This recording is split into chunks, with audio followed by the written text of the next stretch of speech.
Welcome to another edition of the Insider Mailbag. I'm Jared Johnson, and it's Texas week, leading up to the Red Raiders' Big 12 opener against none other than the Texas Longhorns, number 22 in the country. Both teams are 2-1. Kickoff is set for 2:30 p.m. Central Time, and the game will be televised on ESPN. But as you'd imagine, we have a lot of really good questions from inside the Red Raiders subscribers leading up to this game, so I'm going to dive right into them. The first one comes from Laxative Larry, who asked for a Tyler Shough update, and he also wants to know if it's time to start Behren Morton. Well, first question on Shough, I actually asked Coach McGuire on Monday for an updated idea of his rehab and everything schedule, and he said basically that the earliest that he expects Shough to be back will be Oklahoma State. So, Tech plays Texas, and they go to Kansas State, and then they go to Oklahoma State. So in a couple of weeks, that would be faster than I think we all expected. But he said he does expect him back by West Virginia, which would be 2 weeks after the Oklahoma State game, because they have a bye between those two games. So that's the timetable for Tyler Shough's return. Now, whether he'll be physically ready to go by then after missing this much time, we'll have to see. That remains to be seen. I don't think we'll know until he comes back.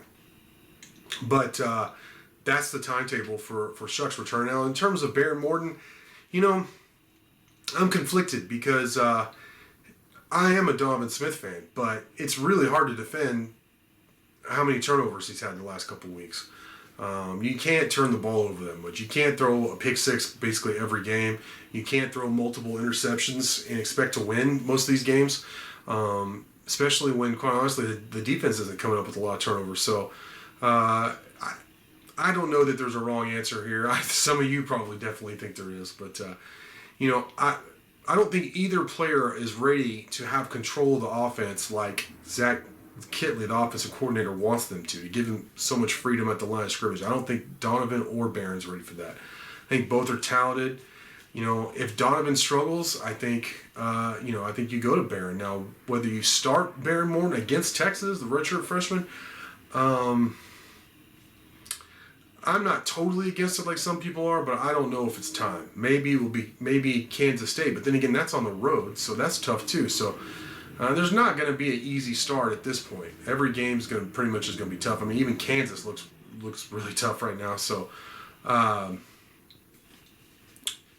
if you want to start Morton this season, it's going to be in a tough game. It's going to be in a Big 12 conference game now, obviously. So, I think first off, Smith is expected to start this week.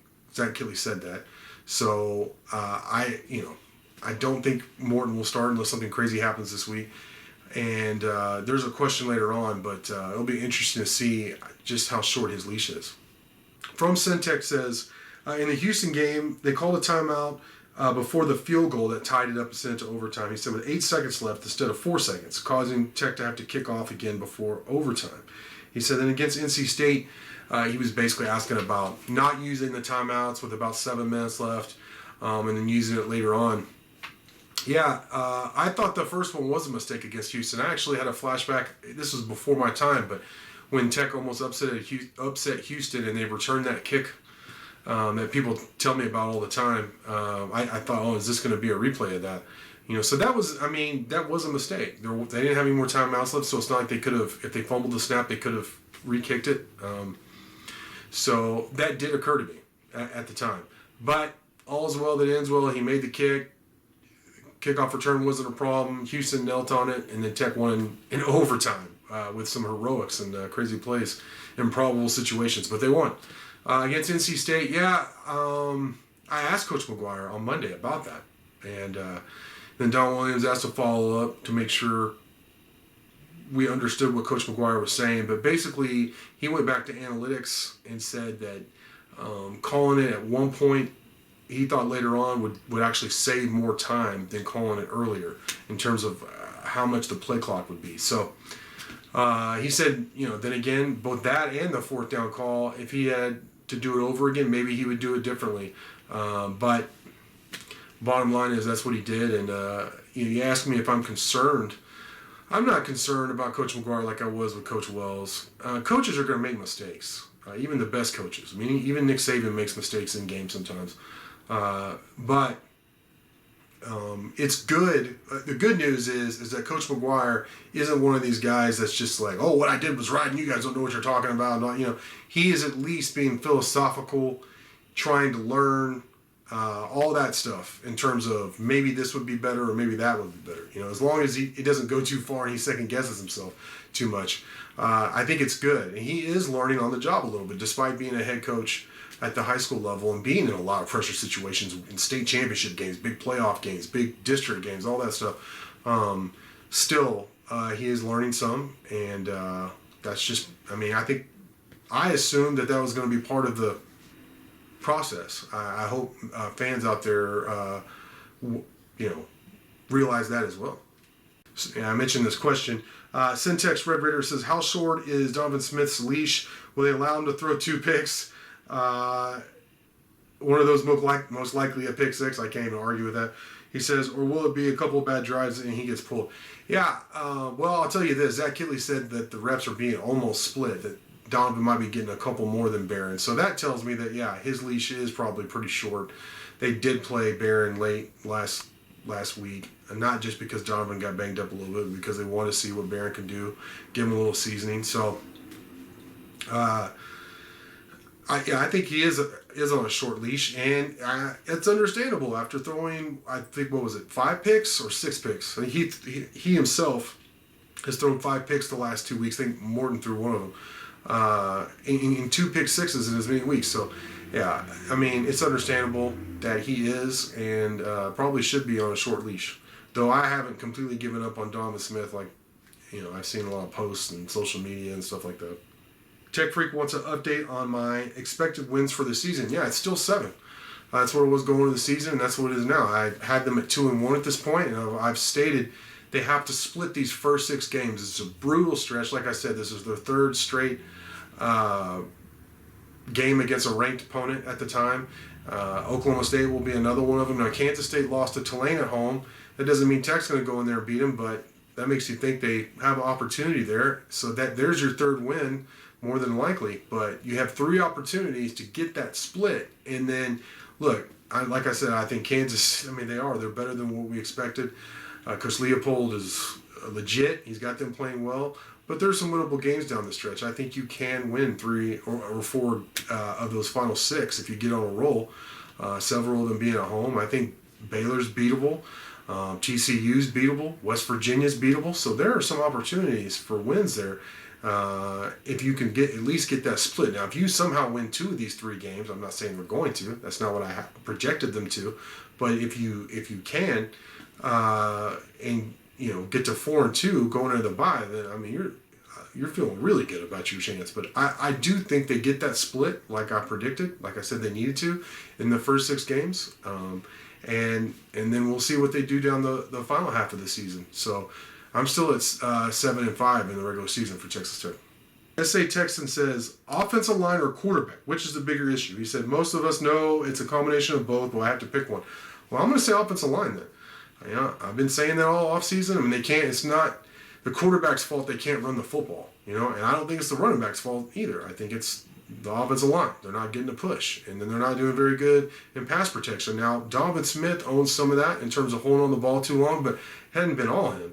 And in terms of just him holding on the ball, the offensive line has gotten beaten a lot, whether it be just with the 4-man rush against Houston or then with North Carolina State bringing blitzers. So, to me, the offensive line is the bigger problem. And then your second part of your question is, with all the quarterback and the offensive line issues, what changes should we expect from Kitley to make the offense more efficient? I think, again, like I said before, for the quarterback, he needs to take away some of that freedom at the line of scrimmage. And, if it's 4th and 1 and you want to run the football, tell him, don't check out, just run the football. That kind of thing. I also think right now what I see as the Tech's best chance to move the ball and score points is those short, quick passes to some of these guys like Nehemiah Martinez, Miles Price, even the bigger guys, or your tight ends, get them involved. I asked Coach Kitley, what's the difference? I said, do you run an actual true air raid? He said no, because they run multiple personnel, 11 personnel, 12 personnel. Well, I want to see more of that then. Line up in 11 and 12 personnel. Take advantage of Mason Tharp and Henry Teeter and Baylor Cupp if he's available. He was out last week. But, let's see more of that. Let's see some two-back sets if that's in your arsenal. If that's what's separating you from the air raid. Let's see it. So that's what I would do, is shorter passes, shorter drops, less time with the quarterback with the ball in his hands. Get the ball out to your playmakers, or line up in more power packages and less of the spread, 10 personnel and stuff like that, where you have all these receivers out. Let's see if you can get some of the power running game going, and then short passing game, and even some play action off that. I don't know if that's what's going to happen, but that's it. According to what Kitley told me on Monday, that's in the arsenal. So I'd like to see it. All right, Alfros53 has a media question. He says, is it not kosher to ask coaches direct questions about the underperformance of a position group or individual position? Are those type of questions considered trap questions, where the coaches don't want to throw specific people or positions under the bus? He said he wished someone would ask about the offensive line play, especially at left tackle. I get this a lot, and it seems like fans want us in the media and these press conferences to say, this player is terrible. Coach, what do you think about that? And that's just not really how it works. I mean, we do say, like, hey, the quarterback position, you haven't been getting a lot out of that position. What can you do to improve it? I mean, that was asked Monday during the press conference. We've asked about the special teams underperforming. I asked Coach Kitley specifically about the matchup between Tech's offensive line and Texas's defensive line, without saying, the offensive line is terrible. How are you possibly going to win? That's just not. I mean, we're not fans. We're media. And we're giving credentials, not under like the threat of, if you say this, then we're going to take it away. I mean, I asked Coach McGuire about his decision to not use the timeouts when he did, and to take us through that process. I asked him about the players, Reggie Pearson letting up on that weird sideline play to get some clarification on that. I mean, there are at least a couple of us in the Lubbock local media who are not afraid to ask the coaches specific questions about underperforming position groups, or even their decisions, which are questionable. So, yeah, I mean, I guess it's just not the way that you would, a lot of people or a lot of fans, and including the way you asked this question, that you would want us to ask the question. But we do. I do. Don Williams does. There are other people in the Lubbock media who ask the coaches about underperforming positions and position groups. So I don't know. I guess it may just not be phrased the way you want us to.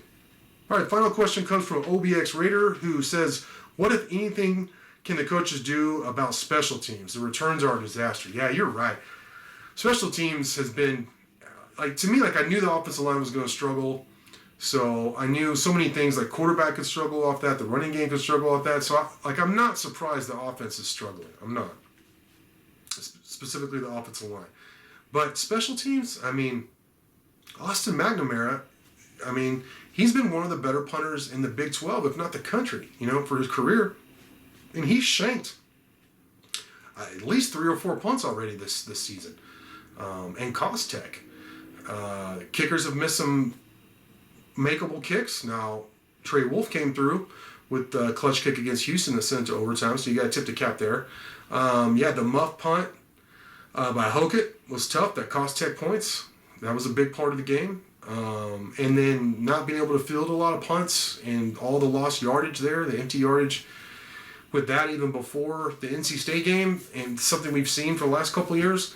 That is, and then some of the kick returns where, you'd like to see them fair catch. If quit doing the same thing where you're losing all that yardage, getting stopped at the 15 or even the 10 by returning it. Go ahead and use that fair catch. It's that rule's there.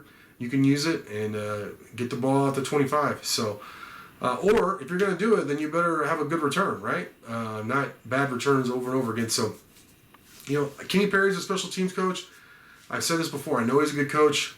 We're going to find out how good of a special teams coach he is and the staff, because they're going to have to get better. They can't struggle in the offensive line and offense like this and struggle and get beat in special teams the way they have. I mean, Houston beat them in special teams. It almost cost Tech the game.